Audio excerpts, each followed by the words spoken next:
Okay दोस्तों, diploma online classes में आप सभी विद्यार्थियों का स्वागत है। आज की क्लासेस में कल तो हमने कॉम्बिनेशन ऑफ रेसिस्टेंसेस पढ़ा। मैंने कल के वीडियो लेक्चर में मैंने आपको बताया कैसे सीरीज में पैरेलल में रेसिस्टेंस को जोड़कर इक्विवेलेंट रेसिस्टेंस निकालते हैं। बहुत अच्छे तरीके से मैंने उसको एक्सप्लेन किया, क्वेश्चन भी सॉल्व करवाया और आपको न्यूमेरिकल क्वेश्चन भी दिया जो आप आशा करते हैं आप जरूर सॉल्व कर लिए होंगे। आज के सेशन में हम बात करते हैं रेसिस्टिविटी पर, थोड़ा सा रेसिस्टिविटी पर विचार कर लेते हैं, फिर हम अगला टॉपिक कैपेसिटर को देखेंगे। ठीक है, देखिए रेसिस्टिविटी क्या होती है, जो कि रेसिस्टेंस से रिलेटेड है, इसीलिए हम इसको बता रहे हैं। ठीक है, रेसिस्टिविटी इसी को हम क्या कहते हैं, प्रतिरोधकता। इसको हम क्या कहते हैं, प्रतिरोधकता। ठीक है, ठीक है। जैसे कल में हमने आपको बताया था कि रेसिस्टेंस जो होता है वो मटेरियल के लेंथ के डायरेक्टली प्रोपोर्शनल और क्रॉस सेक्शनल एरिया के इनवर्सली प्रोपोर्शनल होता है, यानी कि पदार्थ के लंबाई के समानुपाती और उसके अनुप्रस्थ का क्षेत्रफल के व्युत्क्रमानुपाती होता है। कल हमने बताया था। जब प्रोपोर्शनलिटी का सिंबल हटता है दोस्तों, तो यहाँ एक कांस्टेंट आ जाता है, जिसको हम यहाँ पे इसी को ही हम क्या कहते हैं, रो। इसी का नाम क्या है, रेसिस्टिविटी, जिसको हम हिंदी में क्या कहते हैं, प्रतिरोधकता। क्या कहते हैं, ये प्रतिरोधकता। ये अपने आप में क्या है, एक कांस्टेंट है। ठीक है, ये अपने आप में क्या है, एक स्थिरांक है, एक कांस्टेंट है, जो एक विशेष कंडीशन पे ही चेंज होता है। ठीक है, अगर आप चालक पदार्थ की लंबाई बढ़ाएं, उसका क्रॉस सेक्शनल एरिया बढ़ाएं या घटाएं, तो इस रेसिस्टिविटी पर कोई प्रभाव नहीं पड़ता है। ये प्रत्येक मटेरियल के लिए फिक्स होता है। जैसे अगर हम बात करें एल्यूमिनियम की, सिल्वर की, मान लीजिए हमने एल्यूमिनियम की बात किया, तो एल्यूमिनियम की रेसिस्टिविटी मान लीजिए कि क्या होता है, मान लीजिए एल्यूमिनियम की रेसिस्टिविटी 2.8 इंटू 10⁻⁸ ओम मीटर है। तो अब ऐसा नहीं है कि अब आप इसकी लंबाई बढ़ा दें तो ये चेंज हो जाएगा, चाहे क्रॉस सेक्शनल एरिया है, इसका लंबाई मतलब बढ़ा दें या क्रॉस सेक्शनल एरिया चेंज कर दें तो ये वैल्यू फिक्स है, ये चेंज नहीं होगी, फिक्स है ये चेंज नहीं होगी। तो फिर ये रेसिस्टिविटी चेंज कहाँ होगी, इसको थोड़ा सा विचार कर लेते हैं। पहले इसका यूनिट देख लेते हैं, इसका यूनिट क्या होता है। ये resistivity rho is equal to, अगर देखें तो क्या होगा, आर ए अपॉन एल। तो आर का क्या होता है, यूनिट ओम होता है, और इसका मीटर स्क्वायर होता है, और ये आपका मीटर है, मीटर से मीटर कट गया, ओम मीटर हो गया। ठीक है, इस प्रकार इसकी रेसिस्टिविटी अगर देखें तो क्या मिलेगा आपको, ओम मीटर मिलेगा। ठीक है, डिफरेंट डिफरेंट में हम इसको चेंज भी कर सकते हैं, लेकिन जनरली ओम मीटर इसकी रेसिस्टिविटी हम यूज में लाते हैं। इसका मतलब क्या है कि 1 मीटर लेंथ वाले मटेरियल का जो रेसिस्टेंस है वही क्या है, रेसिस्टिविटी। अगर यहाँ से हम इसको डिफाइन करना चाहें, यहाँ पे rho is equal to R A upon L है। यदि एल को भी 1 मीटर कर दें, इफ मतलब यदि एल को 1 मीटर कर दें और ए को 1 मीटर स्क्वायर कर दें, 1 मीटर स्क्वायर, तो यहाँ rho is equal to R into 1/1 क्या होगा, rho is equal to R. तो इसका मतलब क्या हुआ, अगर किसी चालक पदार्थ के 1 मीटर लंबे और उसके 1 मीटर स्क्वायर अनुप्रस्थ काट क्षेत्रफल का जो रेसिस्टेंस होगा उसी को ही हम क्या कहेंगे, रेसिस्टिविटी कहेंगे। यानी कि अगर एल्यूमिनियम कंडक्टर की रेसिस्टिविटी की बात करें, अगर मान लीजिए 2.8 ओम मीटर होता है, तो इसका मतलब उसके 1 मीटर लंबाई का रेसिस्टेंस 2.8 इंटू 10⁻⁸ ओम है। ठीक है, तो ये होता है रेसिस्टिविटी। पर मीटर लेंथ का कितना रेसिस्टेंस है उसी को हम क्या करते हैं, रेसिस्टिविटी करते हैं। फिर समझिए, पर मीटर लेंथ का कितना रेसिस्टेंस है उसी को हम क्या करते हैं, रेसिस्टिविटी। ये फिक्स होती है, ये जनरली चेंज नहीं होती। लेकिन ये चेंज कहाँ होती है, डिपेंडेंसी इसकी क्या है, शॉर्ट में देख लेते हैं। ठीक है, रेसिस्टिविटी की डिपेंडेंसी, चूंकि ये रिलेटेड है रेसिस्टेंस से, और रेसिस्टेंस को सिलेबस में डिटेल किया गया है, इसलिए मैं इसको थोड़ा सा इस पर हम लाइट डाल रहे हैं। आप चाहें इसका स्क्रीनशॉट ले सकते हैं बैक करके। ठीक है, इसको थोड़ा सा हम इस पर ये बताएंगे कि रेसिस्टिविटी की डिपेंडेंसी क्या है। अगर मान लीजिए कभी एक बार क्वेश्चन पूछा था, ऑब्जेक्टिव में एक बार क्वेश्चन पूछा था, एक चालक तार है, उसकी लंबाई 2 गुनी कर दिया गया, अनुप्रस्थ का क्षेत्रफल 1/4 कर दिया गया, तो बताइए उसके रेसिस्टिविटी में क्या रेशियो होगा, क्या अनुपात होगा। तो लंबाई बढ़ाइए घटाइए, एरिया बढ़ाइए घटाइए, कोई चेंज नहीं होने वाला है, तो 1:1 का ही हमेशा रेशियो रहेगा। ठीक है, ध्यान दीजिएगा इस बात का। ठीक है, अब इसका मान लीजिए कि अगर इसके चेंज, इसके डिपेंडेंसी की अगर हम बात करें शॉर्ट फॉर्म में, अगर इसके डिपेंडेंसी की अगर हम बात करें, निर्भरता जिसको हम कहते हैं, तो इसकी निर्भरता क्या होती है, टेम्परेचर। ठीक है, सबसे पहले इसका निर्भरता क्या है, तापक्रम। ठीक है, टेम्परेचर बढ़ाएंगे तो क्रिस्टल कंस्ट्रक्शन चेंज होगा भाई, उसके इंट्रामॉलिक्यूलर डिस्टेंस बढ़ेगा, जिसके कारण उसका स्ट्रक्चर ही क्या होगा, चेंज होगा। जब स्ट्रक्चर ही चेंज होगा तो पर मीटर लेंथ का रेसिस्टेंस भी चेंज हो जाएगा, यानी कि रेसिस्टिविटी भी क्या हो जाएगी, चेंज हो जाएगी। फिर हम क्या करते हैं, एलोइंग अगर करें, एलोइंग का मतलब होता है मिश्रण। अगर मान लीजिए एल्यूमिनियम है, उसमें हम कॉपर लाकर मिला दिए, या चांदी है उसमें तांबा ला के मिला दिए, ठीक है, पीतल बनाने के लिए। तो जब हम दो या दो से अधिक मटेरियल को आपस में मिला देते हैं ना, तो भी उसकी रेसिस्टिविटी क्या हो जाती है, चेंज हो जाती है। आप इसको बस हल्के वे में देख लीजिए।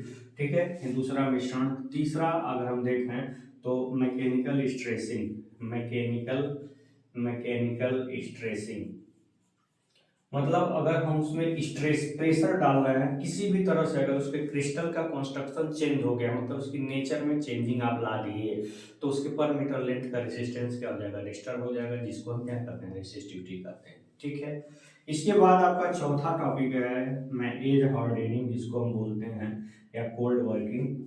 एज हार्डेनिंग, जैसे मान लीजिए कि मटेरियल को रेसिस्ट बनाने के लिए कि उस पर अगर चोट डाला जाए या किसी तरह का कोई प्रेशर डाला जाए, तो उस प्रेशर को, उस चोट को, उस फोर्स को रेसिस्ट कर सके, इसके लिए एज हार्डेनिंग किया जाता है। उसको ठंडा करके, पहले गर्म करके ठंडा करना, इस तरह का मैकेनिकल वर्किंग होता है, जिसको कोल्ड वर्किंग भी बोलते हैं। इससे भी उसका क्रिस्टल कंस्ट्रक्शन चेंज हो जाता है, जिसके कारण पर मीटर लेंथ का रेसिस्टेंस वेरी हो जाता है। इस प्रकार से उसकी रेसिस्टिविटी क्या हो जाती है, चेंज हो जाती है। तो इस प्रकार से इतने सारे प्रोसेस हैं जिससे रेसिस्टिविटी क्या होती है, इफेक्टिव होती है, प्रभावित होती है। ठीक है, ये आपका रेसिस्टिविटी को प्रभावित करने वाले कारक थे। इसके पहले जो मैंने एक्सप्लेन किया था वो रेसिस्टेंस को प्रभावित करने वाले कारक थे, तो वो बहुत इंपॉर्टेंट है, उसको जरूर ध्यान रखिएगा। इसको केवल ध्यान में रखिएगा क्या इन चीजों को हमने बताया है। ठीक है, तो रेसिस्टिविटी थोड़ी सी छोटी सी टॉपिक था जिसको हमने एक्सप्लेन किया। Resistivity is nothing simply a resistance of per metre length of any conductor. किसी कंडक्टर के पर मीटर लेंथ का जो रेसिस्टेंस है ना बेटा, वही क्या है, resistivity. Now I am going to explain the short term of capacitor. हम कैपेसिटर के बारे में थोड़ा सा स्टडी करेंगे, क्योंकि कैपेसिटर के बारे में डिटेल स्टडी आपके सिलेबस में नहीं है। पिछले समय में रहा करता था, लेकिन अब उसको कम कर दिया गया है। जितनी जरूरत है उतनी बातों को हम यहाँ समझेंगे। ठीक है, तो now I am going to explain the next topic, that is called capacitor. ठीक है, कैपेसिटर एक छोटा सा, बस केवल कैपेसिटर ही लिखा हुआ है, सिलेबस में मेंशन्ड है, इसलिए इसको एक्सप्लेन करने जा रहे हैं। देखिए ये क्या है, कैपेसिटर क्या करता है ना, ये अपने इलेक्ट्रिक फील्ड में एनर्जी को स्टोर करता है और जरूरत पड़ने पर डिलीवर करता है। बस इतनी बात अगर आप अपने ध्यान में बैठा लिए तो कैपेसिटर इतने में पर्याप्त है। इसकी डिफिनीशन को डिफाइन करने में, इसके बारे में बताने के लिए इतना ही पर्याप्त है कि ये कैपेसिटर क्या करता है, दो प्लेटों का ऐसा संयोजन होता है, ऐसा कॉम्बिनेशन होता है जिसको, जो अपने अंदर इलेक्ट्रिक फील्ड में एनर्जी को स्टोर करता है और आवश्यकता पड़ने पर क्या करता है, डिलीवर करता है। इस बात को आप चाहे नोट डाउन कर सकते हैं। कैपेसिटर दो प्लेटों का एक ऐसा संयोजन होता है जो अपने इलेक्ट्रिक फील्ड में एनर्जी को स्टोर करता है तथा आवश्यकता पड़ने पर उसको डिलीवर करता है। ठीक है, सिंपल सा इसका डिफिनीशन आप लिख सकते हैं। ठीक है, कैपेसिटर, कैपेसिटर वह युक्ति है, कैपेसिटर वह युक्ति है जो अपने अपने इलेक्ट्रिक फील्ड में, अपने इलेक्ट्रिक फील्ड में चार्ज के रूप में एनर्जी किसके किसके फॉर्म में स्टोर करता है, चार्ज के रूप में, चार्ज के रूप में एनर्जी को किस प्रकार की एनर्जी को, इलेक्ट्रोस्टैटिक एनर्जी को, जो चार्ज स्टैटिक होते हैं, ध्यान दीजिएगा, जो चार्ज के रूप में एनर्जी को स्टोर करता है तथा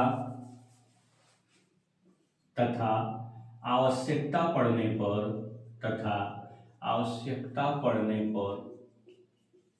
क्या करता है, डिलीवर करता है। ठीक है,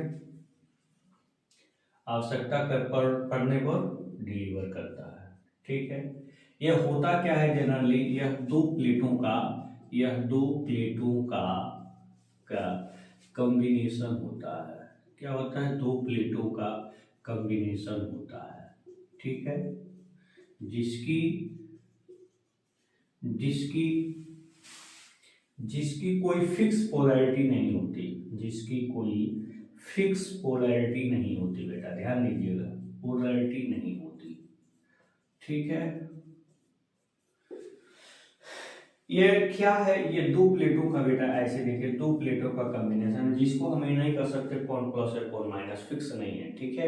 आप ये चेंज भी हो सकता है, ये माइनस से प्लस भी हो सकता है, ये प्लस ये माइनस भी हो सकता है, ये कोई फिक्स पोलैरिटी नहीं। मान लीजिए ये प्लेट आपका पॉजिटिवली चार्ज है, तो आपका दूसरा प्लेट क्या होगा? एक निगेटिवली चार्ज होगा, ठीक है, ये निश्चित है।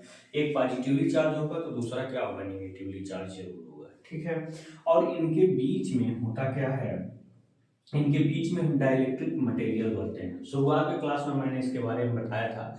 इसके बीच में डाइलेक्ट्रिक मटेरियल क्यों भरते हैं, इसके पीछे इसका रीजन क्या है, स्टार्टिंग के क्लास में मैंने जरूर बताया था। इसका एक नाम कंडेंसर भी होता है। क्यों? क्योंकि जो आपकी इलेक्ट्रिक फील्ड इसके बीच में स्टेब्लिश होती है, वो इलेक्ट्रिक फोर्स ऑफ लाइन, जिसको वैद्युत बल रेखाएं कहते हैं, वो पॉजिटिव चार्ज से निगेटिव चार्ज की ओर क्या करती हैं? मूव करती हैं। पॉजिटिव से निगेटिव की ओर क्या करती हैं? वो मूव करते हैं। जब पॉजिटिव से नेगेटिव की ओर electric force of line move करेंगे तो इनके बीच में जो डाइलेक्ट्रिक मटेरियल भरा हुआ है ना, वो डाइलेक्ट्रिक मटेरियल इस इलेक्ट्रिक फोर्स ऑफ लाइन को क्या करता है? अपने अंदर कंडेंस करता है। ये क्या करता है? अपने अंदर कंडेंस करता है, ठीक है।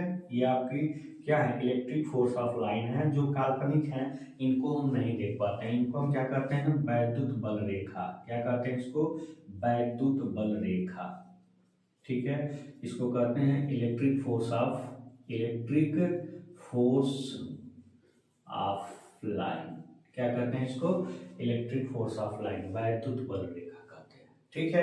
इनके बीच में जब हम डाइलेक्ट्रिक मटेरियल भरते हैं ना, मान डाइलेक्ट्रिक मटेरियल क्या करता है? वो एनर्जी को स्टोर भी कर सकता है और वो पोलराइज भी हो सकता है। डाइलेक्ट्रिक है क्या? इंसुलेटर का ही एक कैटेगरी है, विद्युत रोधी पदार्थ का ही एक कैटेगरी है, एक उसका पार्ट है, जिसके अंदर एक स्पेशल क्वांटिटीज आती है, जिसको मैंने एक्सप्लेन किया था फर्स्ट लेक्चर में, कि जो आपका सैनिक होते हैं सेना में, उन्हीं में से स्पेशल प्रॉपर्टी वाले को कमांडो बनाया जाता है। वैसे ही बहुत सारे इंसुलेटर है, इसमें धारा का प्रवाह आसानी से नहीं हो सकता। जैसे आपका ये मार्कर हो गया, ये मेज हो गया, तख्ता हो गया, कुर्सी हो गया, जितने भी प्लास्टिक का लकड़ी का जो जिसमें धारा का प्रवाह ना हो पाए, वो क्या है? इंसुलेटर है। उस इंसुलेटर में कुछ ऐसे भी इंसुलेटर होते हैं, जैसे कांच हो गया, मोम हो गया, कागज हो गया, कुछ एयर हो गया, ऐसे भी कुछ इंसुलेटर होते हैं जिसके अंदर कुछ स्पेशल प्रॉपर्टी होती है। स्पेशल प्रॉपर्टी का मतलब ये जो वैद्युत बल रेखा है उसको अपने अंदर कंडेंस भी करते हैं, सूखने का भी काम कर लेते हैं। उसमें पोलराइजेशन भी हो सकता है, यानी कि positive charge negative charge separate अलग अलग भी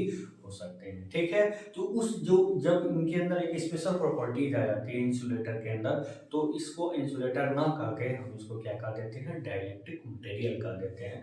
तो जो इसमें हम क्या करते हैं? प्लेटों के बीच में भरते हैं, जिससे हम पहले एक्सप्लेन किए थे कि इसमें जब हम किसी मटेरियल को भरेंगे तो उसके अंदर पॉजिटिव नेगेटिव दोनों चार्ज होते हैं, इक्वल मात्रा में होते हैं, तभी तो इलेक्ट्रिकली न्यूट्रल है, यानी कि दोनों चार्ज उसमें है, पॉजिटिव भी नेगेटिव इक्वल में है। मान लीजिए मोम ही भर रहे हैं तो उसमें पॉजिटिव नेगेटिव दोनों चार्ज बराबर मात्रा में, तभी तो उसमें कोई अट्रैक्शन रिपल्सन किसी तरह का इफेक्ट नहीं आप देख रहे हैं। तो उसमें जो नेगेटिव चार्ज होगा वो पॉजिटिव प्लेट की ओर, ठीक है। जो नेगेटिव चार्ज होगा बेटा वो ऐसे पॉजिटिव प्लेट की ओर, ठीक है। और जो उसमें पॉजिटिव चार्ज होगा वो नेगेटिव प्लेट की ओर इस प्रकार से क्या हो जाता है मेरे दोस्त? पोलराइज हो जाता है। क्या हो जाता है? पोलराइज हो जाता है। और जैसे पोलराइजेशन की प्रोसेस होती है ना, तो इसमें इलेक्ट्रिक फील्ड की एक्सटर्नल अगर इलेक्ट्रिक फील्ड देखेंगे, एक्सटर्नल इलेक्ट्रिक फील्ड, तो इसका डायरेक्शन क्या है? प्लस से माइनस की ओर है, बाहर की ओर है, प्लस से माइनस की ओर है। अगर हम इंटरनल इलेक्ट्रिक फील्ड देखेंगे ना, इंटरनल अंदर, तो प्लस से माइनस की होगी, प्लस से माइनस इधर चार्ज है। तो अगर इंटरनल इलेक्ट्रिक फील्ड की अगर हम बात करें तो इसका जो डायरेक्शन हुआ क्या है? अपोजिट है, ठीक है, इंटरनल। तो अगर हम नेट इलेक्ट्रिक फील्ड की बात करें, नेट इलेक्ट्रिक फील्ड की, तो ये क्या आएगा? इन दोनों का डिफरेंस आएगा। क्या आएगा? दोनों का डिफरेंस आएगा। यानी कि जो नेट इलेक्ट्रिक फील्ड है, अंदर एक इलेक्ट्रिक फील्ड स्टेब्लिश हो जाने की वजह से क्या हो जा रही है? कम हो जा रही है। भाई जब सब्ट्रैक्शन होगा तो कुछ ना कुछ कम ही होगा। जैसे मान लीजिए आप फोर्स एक डायरेक्शन में लगा रहे हैं, तो बहुत अच्छी बात, उधर से कोई रिफ्लेक्शन नहीं आ रहा, लेकिन उधर से भी अगर फोर्स लगने लगे तो भाई आपका प्रभाव थोड़ा कम जरूर हो जाएगा। तो वही चीज है। इनके बीच में मान लीजिए जो पोटेंशियल है, वो मान लीजिए इनके बीच में पोटेंशियल भी है, ठीक है, मतलब पोटेंशियल डिफरेंस जिसको वोल्टेज कहते हैं, मान लीजिए वो क्या है, भी है। और इनके बीच का डिस्टेंस अगर आप डी मान लेते हैं, अगर प्लेटों के बीच का डिस्टेंस मान लीजिए आप डी मान लेते हैं, तो आपका एक फार्मूला बनता है V equal to E into D, ठीक है, V equal to E into D, ये फार्मूला बनता है। यानी कि जो ई की वैल्यू है वो क्या है, V अपन डी होता है। ई की वैल्यू क्या होता है, V अपन डी होता है। तो यहाँ से इलेक्ट्रिक फील्ड देखिए, यहाँ इलेक्ट्रिक फील्ड रिड्यूस हो गया, ठीक है। जब इलेक्ट्रिक फील्ड रिड्यूस होगा तो यहाँ वोल्टेज भी रिड्यूस हो जाएगा। भाई पहले जो वोल्टेज था उससे अब वोल्टेज क्या हो जाएगा, कम हो जाएगा।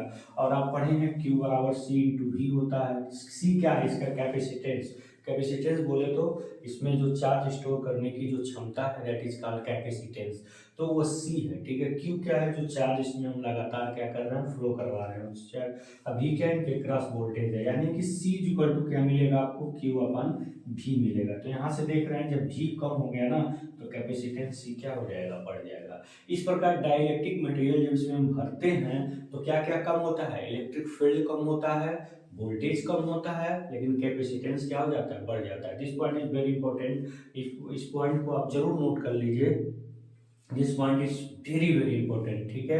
अब इसको नोट कर लीजिए कि जब हम प्लेटों के बीच में, कंडेंसर के कैपेसिटर के प्लेटों के बीच में जब हम डाइलेक्ट्रिक मटेरियल भरते हैं तो उनके क्रॉस वोल्टेज भी कम हो जाता है, उनमें उनमें इलेक्ट्रिक फील्ड भी कम हो जाती है, और फिर उसका धारिता क्या हो जाता है, बढ़ जाता है। इतनी बातें जरूर लिख लीजिएगा, बहुत इंपॉर्टेंट पॉइंट्स हम आपको बताए हैं, शेयर किए हैं। और अगर हम पैरेलल प्लेट कैपेसिटर की बात कर रहे हैं, अगर हम पैरेलल प्लेट कैपेसिटर की बात करें, पैरेलल प्लेट कैपेसिटर की अगर हम बात करें, तो पैरेलल प्लेट कैपेसिटर का जो कैपेसिटेंस होता है ना, वो होता है एप्सिलॉन 0 एप्सिलॉन ए अपन डी। आप इसको ऐसे लिख सकते हैं, ये केवल एप्सिलॉन लिख दीजिए। C इक्वल टू एप्सिलॉन, कहीं कहीं उसको D से भी रिप्रेजेंट किया जाता है, तो K से भी रिप्रेजेंट किया जाता है, तो ये कोई बहुत बड़ी बात नहीं है। C कहाँ है, C क्या है आपका, कैपेसिटेंस है। C क्या है आपका, कैपेसिटेंस। इसी को हम क्या बोलते हैं, धारिता। क्या बोलते हैं इसी को, धारिता। धारिता का मतलब चार्ज स्टोर करने की प्रोबेबिलिटी, ठीक है। तो यही जो कैपेसिटेंस C है वो क्या है, एप्सिलॉन है अपन डी। एप्सिलॉन क्या है, एप्सिलॉन है आपको परमिटिविटी। एप्सिलॉन क्या करते हैं, परमिटिविटी, क्या करते हैं, परमिटिविटी, विद्युतशीलता। विद्युतशीलता, अब ये क्या नाम है, विद्युतशीलता क्या है। अब देखिए, ये जो डाइलेक्ट्रिक मटेरियल इसके अंदर भरा हुआ है वो कर क्या रहा है, वो इलेक्ट्रिक फोर्स ऑफ लाइट को कंडेंस कर रहा है। यहाँ ध्यान दीजिए, ये कर क्या रहा है, यहाँ पे ध्यान दीजिएगा तो आपको क्या मिलेगा कि ये इलेक्ट्रिक फोर्स ऑफ लाइट को क्या कर रहा है, ये कंडेंस कर रहा है, इलेक्ट्रिक कंडक्ट कर रहा है। इसके अंदर एक कंडक्टिविटी की प्रॉपर्टी, किसका कंडक्ट कर रहा है, ये इलेक्ट्रिक फोर्स ऑफ लाइट को ये जो डाइलेक्ट्रिक मटेरियल कंडक्ट कर रहा है। तो इसके इस गुण को हम क्या करते हैं, परमिटिविटी करते हैं। यानी डाइलेक्ट्रिक मटेरियल का वह गुण जिससे वो इलेक्ट्रिक फोर्स ऑफ लाइट को कंडक्ट करता है, यानी कि अपने अंदर से होकर के पास करता है, उसके इस गुण को हम क्या करते हैं, परमिटिविटी करते हैं। This point is also very important, ठीक है। ये भी बहुत इंपॉर्टेंट है, नोट कर लीजिएगा। डाइलेक्ट्रिक मटेरियल के पास जो इलेक्ट्रिक फोर्स ऑफ लाइन को कंडक्ट करने की जो प्रॉपर्टी होती है उसी को क्या करते हैं, विद्युतशीलता करते हैं। ये किसके बराबर होता है, ये बराबर होता है एप्सिलॉन 0 इंटू एप्सिलॉन आर के। किसके बराबर होता है, एप्सिलॉन 0 इंटू एप्सिलॉन आर। तो एप्सिलॉन 0 क्या है दोस्त, यहाँ ध्यान दीजिएगा, आपका एप्सिलॉन 0 क्या है, ये परमिटिविटी है। किसकी परमिटिविटी है, एयर की परमिटिविटी है। This is permittivity of air, ठीक है। कितनी होती है, 8.85 इंटू 10⁻⁻12 कूलम स्क्वायर पर न्यूटन मीटर स्क्वायर। ये इसका क्या होता है, मात्रक होता है, ठीक है। और आपका ये क्या है, एप्सिलॉन आर क्या है, इसको रिलेटिव परमिटिविटी बोलते हैं। क्या बोलते हैं, रिलेटिव परमिटिविटी। क्या बोलते हैं इसको, परमिटिविटी, ठीक है। इसको क्या बोलते हैं, रिलेटिव परमिटिविटी। इसको हम डाइलेक्ट्रिक कांस्टेंट भी बोलते हैं बेटा, ये भी ध्यान दीजिएगा। डाई इलेक्ट्रिक कांस्टेंट, इसका एक नाम और भी है डाइलेक्ट्रिक कांस्टेंट। क्यों कांस्टेंट? क्योंकि इसका कोई मात्रक नहीं होता। क्यों नहीं होता? क्योंकि एप्सिलॉन आर की अगर हम बात करें तो क्या हो जाएगा, एप्सिलॉन अपन एप्सिलॉन जीरो, दोनों का सेम मात्रक, कट के खत्म, कोई मात्रक नहीं होता, एक कांस्टेंट है, इसीलिए इसका एक और नाम क्या है, डाइलेक्ट्रिक कांस्टेंट है। अगर हम एयर का रिलेटिव परमिटिविटी निकालें, किसका, एयर का रिलेटिव परमिटिविटी, तो ध्यान दीजिएगा इस बात का।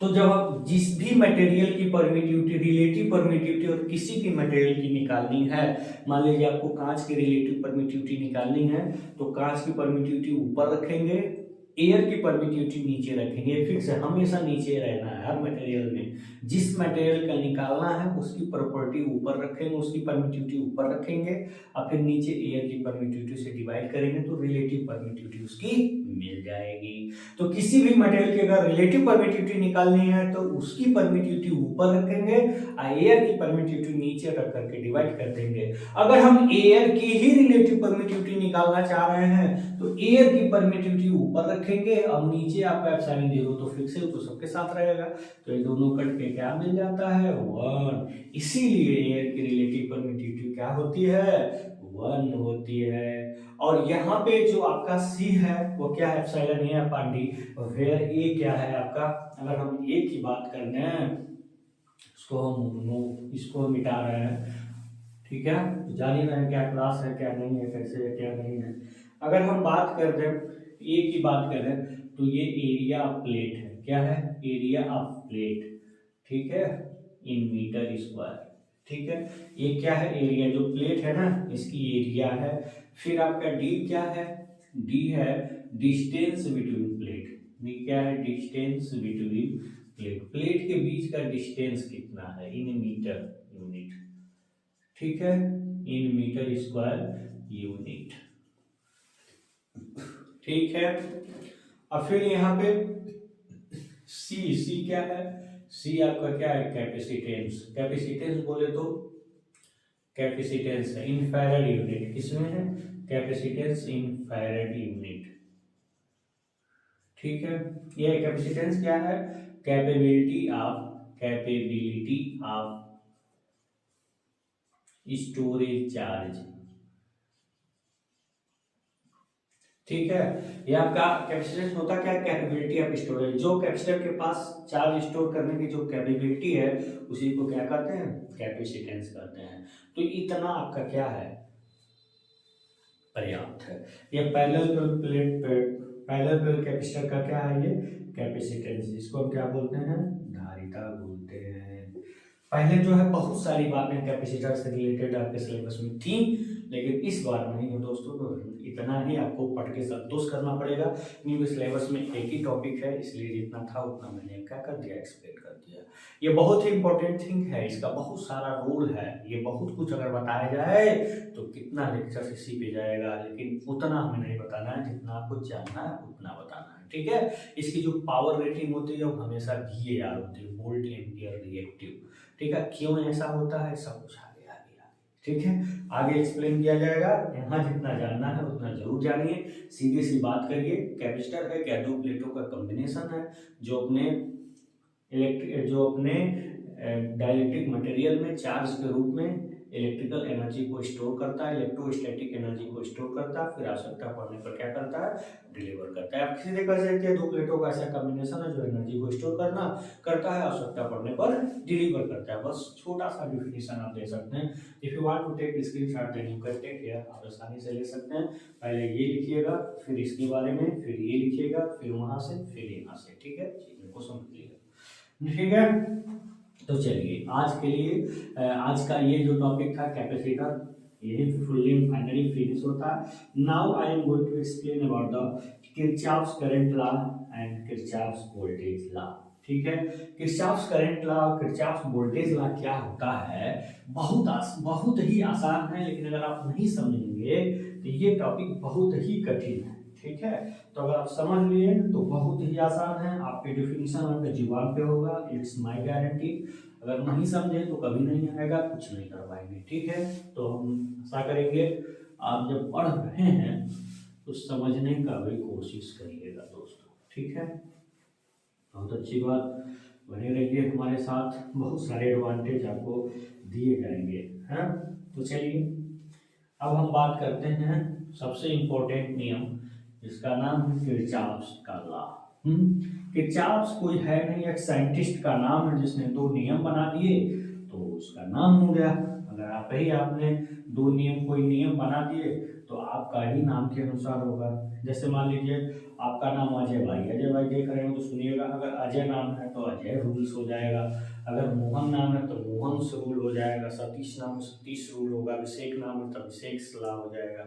जैसा आपका नाम है, अगर नियम आप बना दिए तो आपके अनुसार वो नाम हो जाएगा। ठीक है, चलिए अब हम बात करते हैं क्या, किरचॉफ का नियम। ठीक है, किरचॉफ का नियम, किरचॉफ लॉ, इसको हम क्या बोलते हैं, किरचॉफ लॉ।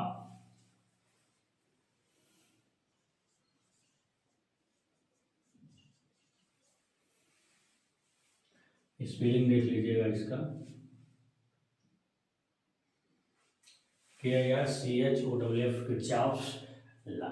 ठीक है, चलिए इसके किरचॉफ्स के दो नियम होते हैं, एक को कहते हैं हम KCL, एक को कहते हैं हम KVL। KCL का मतलब किरचॉफ्स करंट लॉ, KVL का मतलब किरचॉफ्स वोल्टेज लॉ दोस्तों। ठीक है, तो चलिए हम इसके बारे में देखते हैं, किरचॉफ्स करंट लॉ क्या है, किरचॉफ्स वोल्टेज लॉ क्या है। ठीक है, AHH ही है। इसके दो नियम है जिसको हम क्या बोलते हैं, Kirchhoff's current law, current law, इसको क्या बोलते हैं, KCL। देखिए अगर आप भी उस समय वैज्ञानिक रहे होते तो बहुत छोटा सा नियम आप खुद बना लेते। ये नियम क्या है कि मान लीजिए कोई एक जंक्शन पॉइंट है, कोई एक जंक्शन पॉइंट है जहां बहुत सारे सर्किट का कॉम्बिनेशन ऐसे हो रहा है, मान लीजिए ऐसे हो रहा है, से है, से है। ठीक है, एक पॉइंट पे बहुत सारे सर्किट्स हैं और कुछ करंट इस पे आती हुई दिख रही हैं, कुछ करंट यहाँ पे आती हुई दिख रही हैं और कुछ करंट बेटा आती हुई दिख रही हैं, कुछ करंट यहाँ से जाती हुई दिख रही हैं। ठीक है, कुछ करंट यहाँ से जाती हुई दिख रही हैं।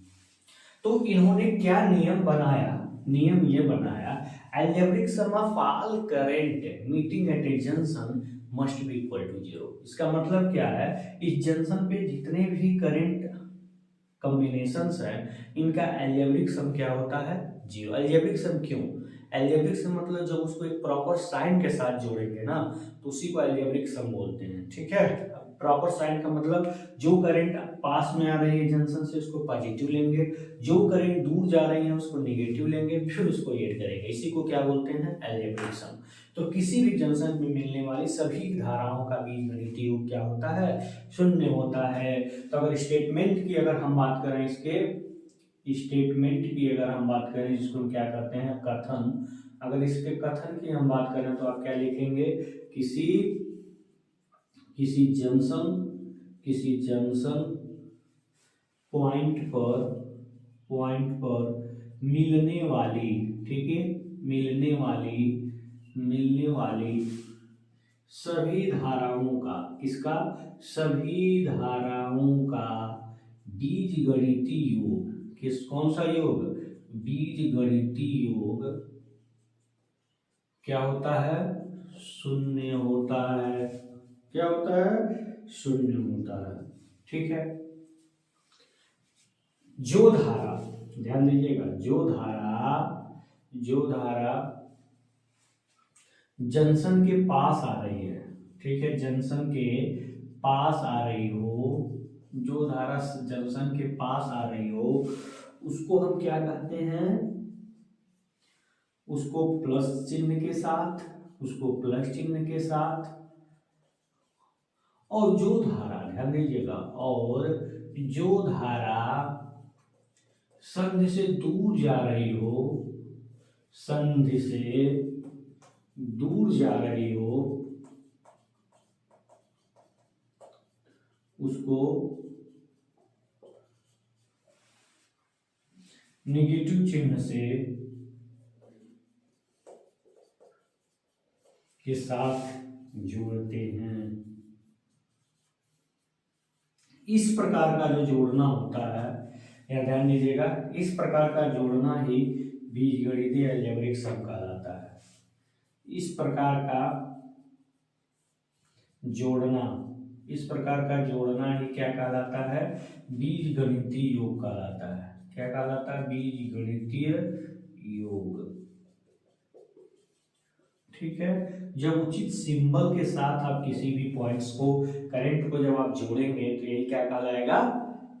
तो यहाँ पे बढ़ा लीजिएगा, माना I1 I2 I3 करंट संधि की ओर जा रहे हैं तथा I5 I4 I6 करंट संधि से दूर जा रही हैं। आप बढ़ा लीजिएगा, माना I1 I2 I3 करंट संधि के पास जा रही हैं और I4 I5 I6 करंट संधि से दूर जा रही हैं। तो अकॉर्डिंग टू किरचॉफ्स लॉ है, यहाँ पे क्या लिखेंगे, अकॉर्डिंग टू KCL। तो जो संधि के पास आ रही है वो सब पॉजिटिव होंगी, ठीक है, और जो संधि से दूर जा रही है वो सब क्या होंगी, नेगेटिव होंगी। ये हो गया 0। ठीक है, तो यहाँ से आप लिख सकते हैं I1 plus I2 plus I3 equal to I4 plus I5 plus I6। ठीक है, ठीक है। तो इससे आपको क्या निष्कर्ष निकला। ठीक है, अगर हम इसी बात को दूसरे शब्दों में लिखें, तो अगर हम दूसरे शब्दों में इसको एक्सप्लेन करना चाहें, दूसरे शब्दों में, तो क्या लिखेंगे, संधि के पास, संधि के पास, संधि के पास आने वाली धाराओं का योग, संधि के पास जो धारा आ रही है, संधि के पास आने वाली धाराओं का योग बराबर जाने वाली धाराओं के योग। ठीक है, संधि के पास आने वाली धाराओं का योग, ठीक है, तथा संधि से दूर जाने वाली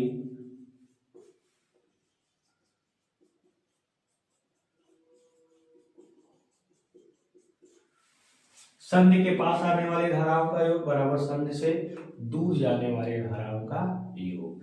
तो जितना चार्ज आ रहा है उतना है चार्ज क्या हो रहा है, जा रहा है। ठीक है, जितना चार्ज संधि के पास आ रहा है उतना चार्ज संधि से दूर जा रहा है, यानी कि कोई भी चार्ज यहाँ डिस्ट्रॉय नहीं हो रहा है, समाप्त नहीं हो रहा है, खत्म नहीं हो रहा है। तो इस प्रकार अगर हम इसके निष्कर्ष की बात करें, इसके अगर हम निष्कर्ष की बात करें तो निष्कर्ष हमको क्या मिलता है, फाइनली जो किरचॉफ का करंट नियम है, किरचॉफ का धारा संबंधी जो नियम है, धारा संबंधी नियम क्या बताता है, संबंधी नियम क्या करता है, ये आवेश संरक्षण, आवेश संरक्षण संरक्षण सिद्धांत का फॉलो करता है या अनुसरण करता है, फॉलो करता है, क्या करता है, फॉलो करता है।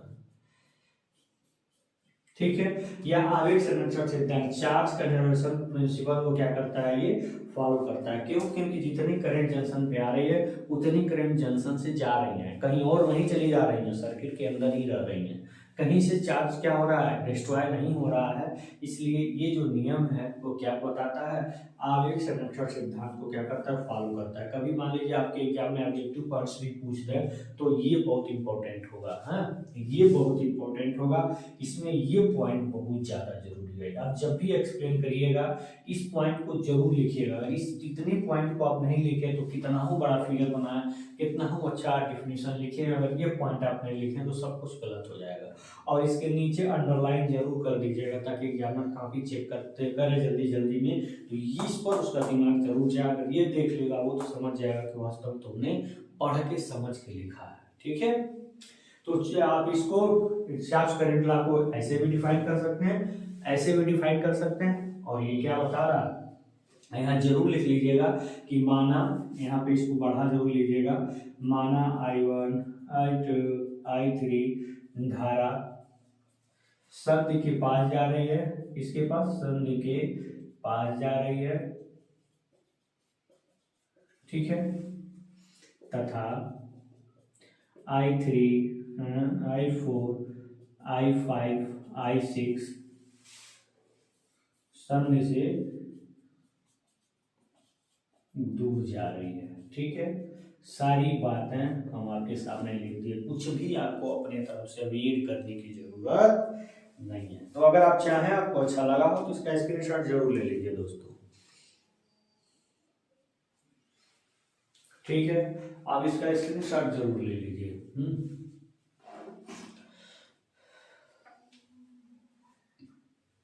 अब इसको हम मिटाते हैं। अब हम बात करेंगे अगला नियम, जिसको हम क्या करेंगे, किरचॉफ्स वोल्टेज लॉ। हाँ, तो चलिए देख लेते हैं किरचॉफ का वोल्टेज नियम क्या कहता है। किरचॉफ्स वोल्टेज लॉ, ये दोनों नियम आपके एग्जाम में बहुत इंपॉर्टेंट है। आपके क्वेश्चन में ऐसे करके पूछेगा कि चाप के धारा संबंधी नियम तथा वोल्टता संबंधी नियम को एक्सप्लेन कीजिए, ऐसे क्वेश्चन पूछ देगा।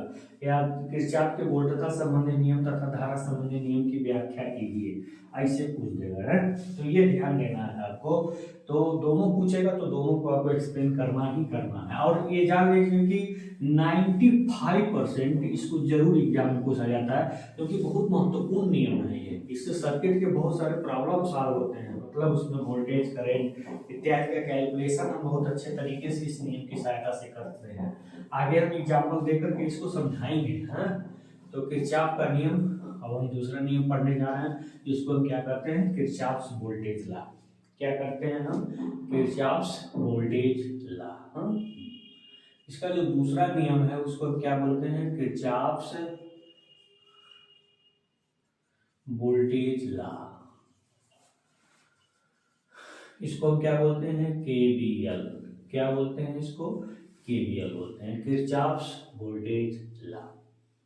ये क्या है, क्योंकि वो करंट से रिलेटेड था तो उसमें डिफाइन हमने करंट को लेकर किया।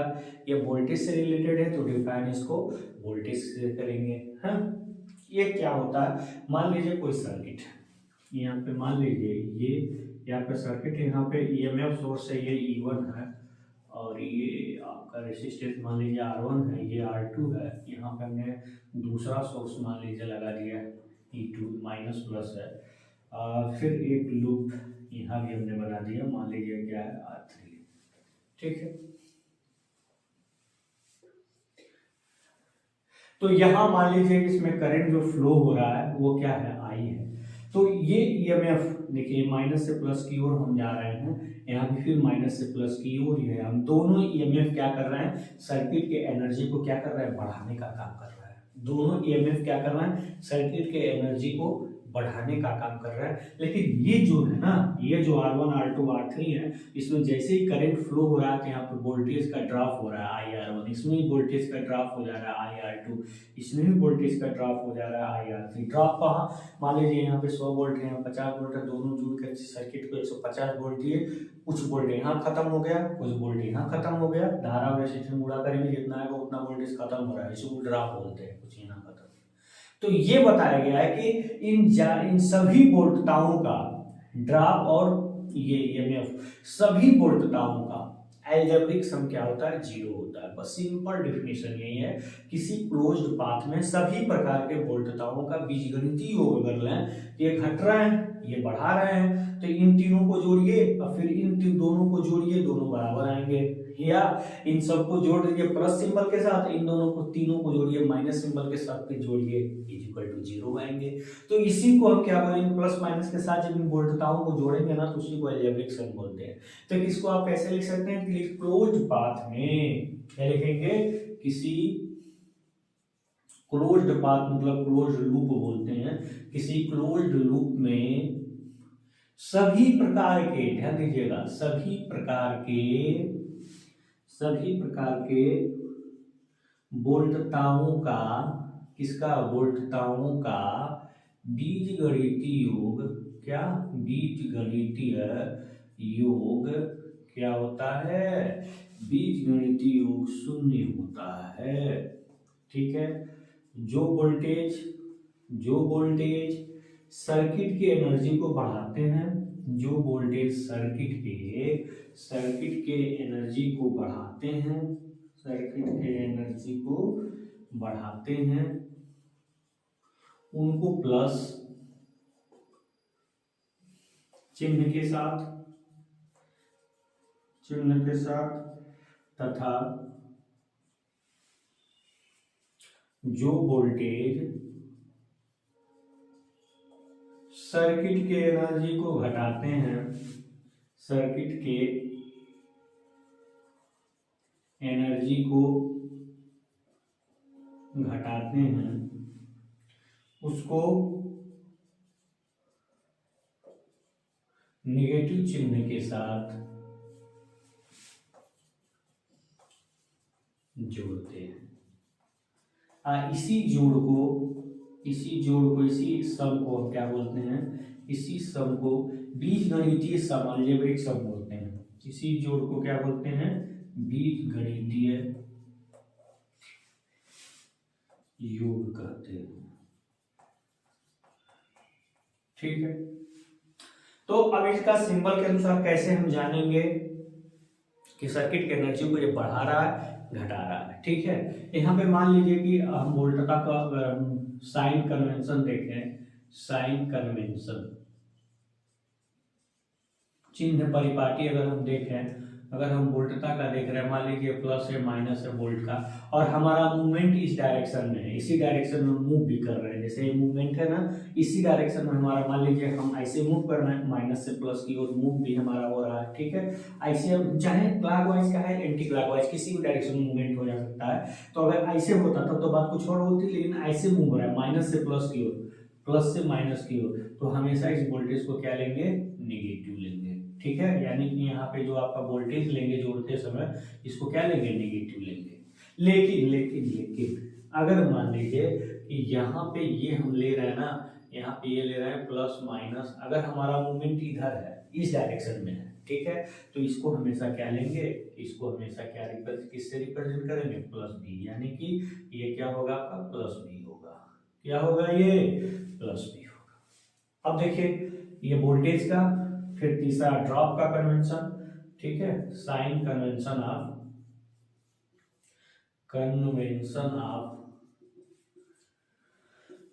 Voltage drop. वोल्टेज ड्रॉप का अगर साइन कन्वेंशन देखें तो क्या होगा, वोल्टेज ड्रॉप का अगर साइन कन्वेंशन देखें, मान लीजिए कि ये आपका रेसिस्टेंस है आर, और करंट ऐसे फ्लो हो रहा है, यानी कि प्लस है माइनस, और हमारा मूवमेंट भी इसी डायरेक्शन में, करंट में से जब मतलब यहाँ फ्लो होती है वो प्लस होता है, जब निकलती है वो माइनस होता है, और हमारा मूवमेंट भी इसी डायरेक्शन में है, यहाँ जो वोल्टेज ड्रॉप होगा प्लस आई आर होगा। ठीक है, इसी प्रकार ये पहला हो गया। मान लीजिए कि दूसरा अगर इसी प्रकार से है, ये आपका रेसिस्टेंस है, ये है आपका आर, और करंट भी इसी डायरेक्शन में फ्लो हो रही है प्लस माइनस, लेकिन हमारा मूवमेंट जस्ट इसके अपोजिट है। ठीक है, तो जब हमारा मूवमेंट इसके अपोजिट होगा ना, तो यहाँ ये जो वोल्टेज ड्रॉप होगा क्या हो जाएगा, माइनस आई आर होगा। ठीक है, इसके लिए वोल्टेज ड्रॉप क्या होगा, माइनस आई आर, इसके लिए वोल्टेज ड्रॉप क्या होगा, प्लस आई आर। यहाँ वोल्टेज क्या होगा, इंक्रीज होगा, सर्किट की एनर्जी को बढ़ाएगा, ये वोल्टेज क्या है, सर्किट की एनर्जी को घटाएगा। तो ये पूरे साइन कन्वेंशन है किरचॉफ लॉ के, जरूर ध्यान दीजिएगा इस बात का। अब इसी जो भी साइन कन्वेंशन हम यहाँ पे आपको बताए हैं, इस साइन कन्वेंशन का यहाँ पे हम क्या करेंगे, अप्लाई करेंगे। तो ध्यान दीजिएगा, तो यहाँ लिखेंगे applying KVL in given loop. हम क्या कर रहे हैं, गिवन लूप में हम क्या कर रहे हैं, किरचॉफ लॉ को अप्लाई कर रहे हैं। जब यहाँ पे किरचॉफ लॉ को अप्लाई करेंगे ना, तो हमें क्या मिलेगा, हम मूवमेंट हमारा ऐसे है, ध्यान दीजिएगा, ऐसे हम जा रहे हैं, तो मूवमेंट माइनस से प्लस की ओर है ना, तो ये प्लस सिंबल में आएगा।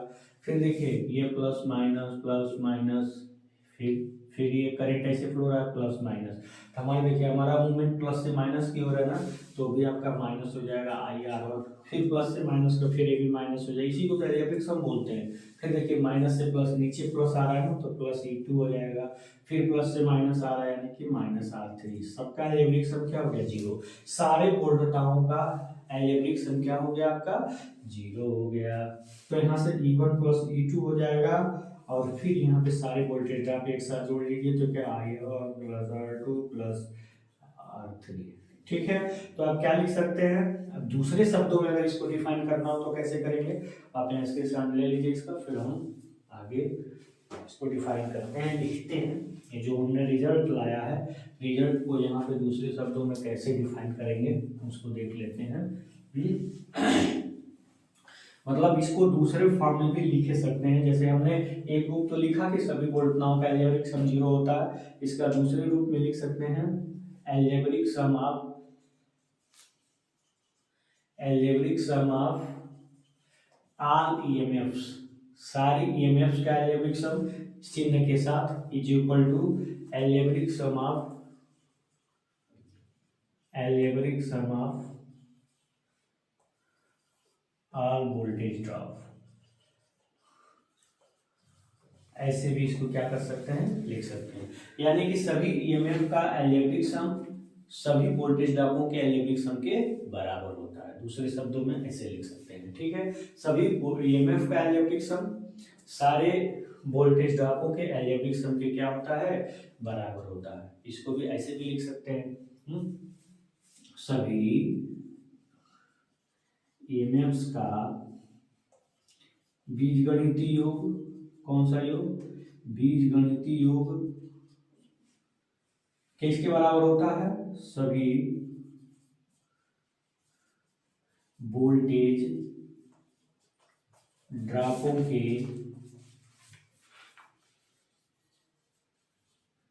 एल्जेब्रिक सम के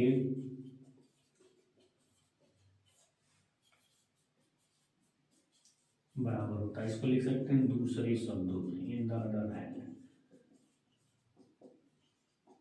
सभी ईएमएफ का बीजगणितीय योग सभी वोल्टेज ड्रॉपों के बीजगणितीय योग के बराबर होता है। तो यहाँ पे क्या देख रहे हैं कि वोल्टेज यानी कि सर्किट में जो एनर्जी जितनी बढ़ रही है उतनी ही एनर्जी घट भी रही है, ठीक है, ताकि एनर्जी बैलेंस क्या हो जाए, 0 हो जाए। तो जितनी एनर्जी बढ़ रही है वोल्टेज एनर्जी को जितना बढ़ा रहा है ये रेजिस्टेंस उतनी एनर्जी को ड्रॉप भी कर रहा है, यूज भी कर ले रहा है। मतलब कोई भी एनर्जी एक्स्ट्रा बेकार नहीं जा रही, जितना बढ़ रही सर्किट में उतना यूज हो जा रही है। तो इस प्रकार का यह जो नियम है ये किसको फॉलो करता है, ये जो नियम है एनर्जी कंजर्वेशन रूल को क्या करता है, फॉलो करता है। इसको आप लिख सकते हैं निष्कर्ष में लिख सकते हैं, क्या लिख सकते हैं, किरचॉफ का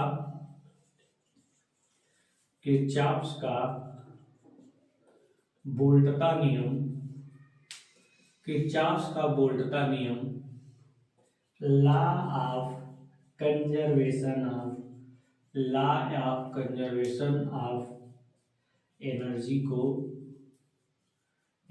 को क्या करता है, एनर्जी के सिद्धांत को, एनर्जी के प्रिंसिपल को क्या करता है, फॉलो करता है। बहुत इंपॉर्टेंट पॉइंट मैंने लिखा है, इसको ये जरूर नोट डाउन कर लीजिएगा। किरचॉफ का जो वोल्टेज लॉ है वो क्या करता है, वो law of conservation of energy के प्रिंसिपल को फॉलो करता था। किरचॉफ करंट लॉ किसको फॉलो करता था, law of conservation of charge को सिद्धांत को फॉलो करता था, ठीक है। अब इस पर एक क्वेश्चन हम लगाएंगे, लेकिन आज नहीं कल, इस क्वेश्चन को हम लिख दे रहे हैं, ठीक है। कल हम उसी क्वेश्चन पे क्या करेंगे, वार्तालाप करेंगे और फिर Kirchhoff voltage law fully and finally क्या हो जाएगा, फिनिश हो जाएगा। तो चलिए क्वेश्चन नोट डाउन कर लीजिएगा।